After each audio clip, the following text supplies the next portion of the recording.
These wireless microphones almost look the same, but do they sound the same? This is the new Smallrig S70, and this is the Hollyland M2S. These are both a newer style of wireless microphone, which I would call discreet. They're both lightweight and use a similar clip hook system, so you can just tuck these onto the collar of your shirt, the edge of your hat, etc, etc. I don't want to waste your time, so let's get into the audio testing after a quick explainer. I'm recording the talking head on my Sony ZV-E1 using the DJI Mic Mini, which has been my main microphone for just over a year. Next to me, I'll be using the Sony ZV-E10 Mark II to record the audio for the Smallrig as well as the Hollyland mic. The audio recording level on this camera is set to 9, and unless it states differently on screen, the only adjustment I'm making to the audio from each of these microphones is going to be volume. Quick thanks to David Gravy for lending me the M2S and for Smallrig for sending over the S70. This video is not sponsored, nobody sees it before it goes live. This is just something I think would be interesting to put out there. It is a period of civil war. Rebel spaceships striking from a hidden base have won their first victory against the evil galactic empire. It is a period of civil war.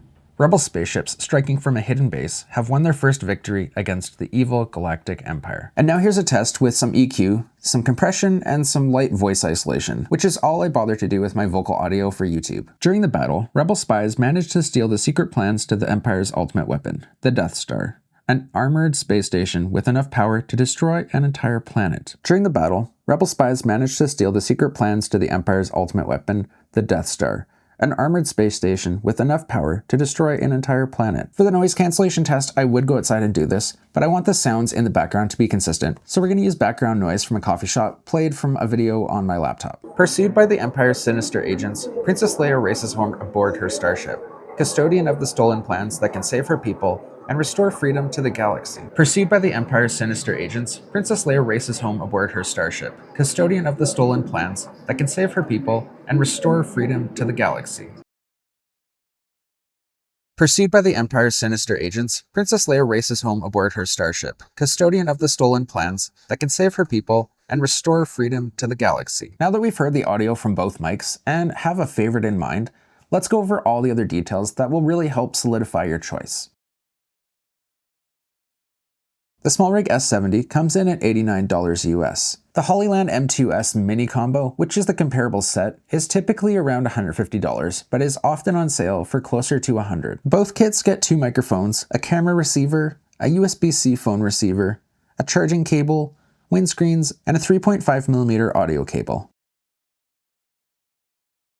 Comparing the size of the cases that you'll be carrying around here, the Hollyland is the taller of the two, where the Smallrig is the wider and a little bit thicker. On the bottom, both cases have a rubberized texture, which is just going to help them to not slide around if you're placing them on some kind of slippery surfaces. Comparing the weight, the Hollyland comes in at 135 grams, while the Smallrig set comes in at 163. Though what you'll find out in a bit is that there is a good reason for the extra weight on the Smallrig set. The charging case for either set can hold 2 microphones, the camera receiver, as well as the phone receiver. And then to charge either case, you would just use a USB-C cable. Now comparing the microphone of each set, the Smallrig comes in at a weight of 8 grams, where the Hollyland comes in at 7 grams. Comparing them side by side, the actual circumference of these looks pretty much identical. Looking at them from this side, I would say that the Smallrig is a little bit slimmer. Both microphones have a button on the side that functions as power, pairing, and noise cancellation on or off. The Smallrig does have a smaller microphone, but has a thicker stem, where the Hollyland has the opposite of a bigger microphone and a slimmer stem. Both of these stems are made of titanium, which helps to keep the microphone light and strong. Each microphone uses 2 rubber pads on the inside of the clip to help make sure that this doesn't move around on your clothes or your hat or wherever once it's attached. Looking down at the bottom is where you'll see the charging pins for each of these microphones, which is what's going to connect inside each of their respective charging cases. Now here's a look at the receivers and how they differ. Size-wise, they're honestly pretty identical. Here's a look at the Smallrig receiver. On the front left, you have the power button, which also doubles as the pairing button, as well as the noise cancellation on and off switch. Next to that, you have a switch which allows you to switch between mono recording, mono with safety, and stereo. And then finally over on the right, you have your gain switch. This knob doesn't turn infinitely and switches only between the settings that you see on the front of it. It does have a nice satisfying click when you're switching between each of the levels. On the left side is where you'll find your audio out 3.5mm, which is what you'd connect to your camera. And then on the back is a USB-C connection, which you could use to record audio directly into your computer. On the bottom of the receiver is a clip-style cold shoe mount. Now, because this is a clip, it does give it a bit of an angle, which I find to be really helpful because it allows it to connect to the cold shoe mounts on Smallrig cages, which I use on all my cameras. This also allows you to clip the receiver to other parts of your camera rig if those cold shoe or hot shoe mounts aren't available. Comparing this directly to the way the Hollyland does the cold shoe mount, the Hollyland has advantages and a disadvantage. The advantage of this is that you can put it in the hot shoe mount in any orientation, which is a nice bit of freedom to have so that you're not running into any limitations if you have a camera cage on your camera. The disadvantage for me at least is that I can't use this with the cold shoe mounts on my Smallrig cage. It just falls out. Now, I have seen a workaround for this, which is just to put a piece of gaff tape on the bottom, which would give it a bit of extra thickness and should allow it to stay in that mount. Looking around the rest of the Hollyland receiver, you have your gain knob here, which turns infinitely in either direction.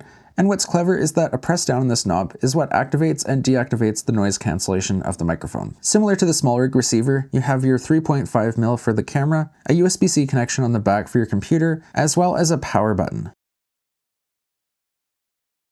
Here's where that extra weight comes in on the Smallrig kit. This entire set gets you 40 hours of total usage. The microphone itself is rated for 8 hours of battery life, and while it doesn't state battery life for the receiver, based on the milliamp hours, it's probably a little bit more than the mic. This Hollyland combo has 30 hours total of battery. The difference here is that each microphone has 9 hours of battery, and each receiver, based on milliamp hours, should be around the same or a little bit more than that 9 hours. The extra weight and the extra 10 hours of battery that you get from the Smallrig set is thanks to an actual physical bigger battery at 1950 milliamp hours versus the Hollyland at 1300.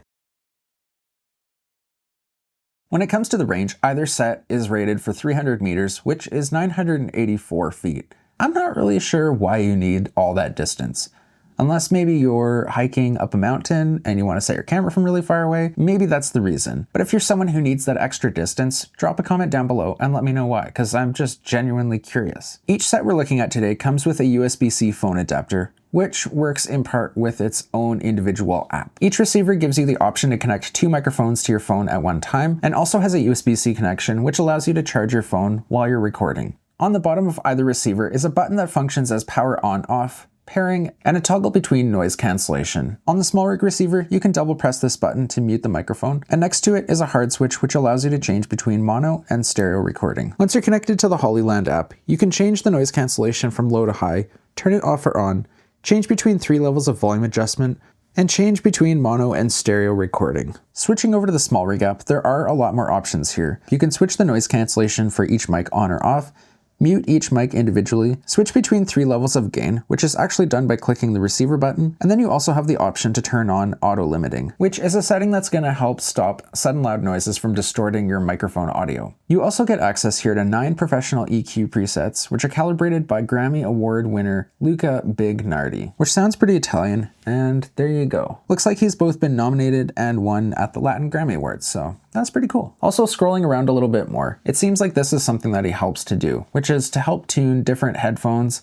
and audio studios. For this video, I'm mostly focused on the audio from each of these microphones used with a camera. But if you'd like me to test each of those 9 different EQs, let me know in the comments and I'll look into maybe doing a short form piece about that. So I'm just putting my final touches on the edit, but here are my thoughts. I think for $89, you can't beat the sound of the Smallrig S70. To my ears, it has a fuller, more natural sound compared to the Hollyland, which is kind of a punchy sound. For noise cancellation, neither one really honestly impressed me that much. I would probably just rely on my editing software to take care of that. Now, between the 3 mics I did technically use in this video, I personally still prefer the DJI Mic Mini because I think for my voice, it has the best overall tone and clarity. But there is no denying that those other 2 mics are super discreet and might just fit the use case better than the DJI Mic Mini. Now, let me know what you think down in the comments. And if you want to pick up any of the mics you've seen in this video, heard, I guess, I'll leave a link down in the description so you can find them nice and easy. Thanks for taking time out of your day to hang out with me. Consider subscribing, and I'll see you again.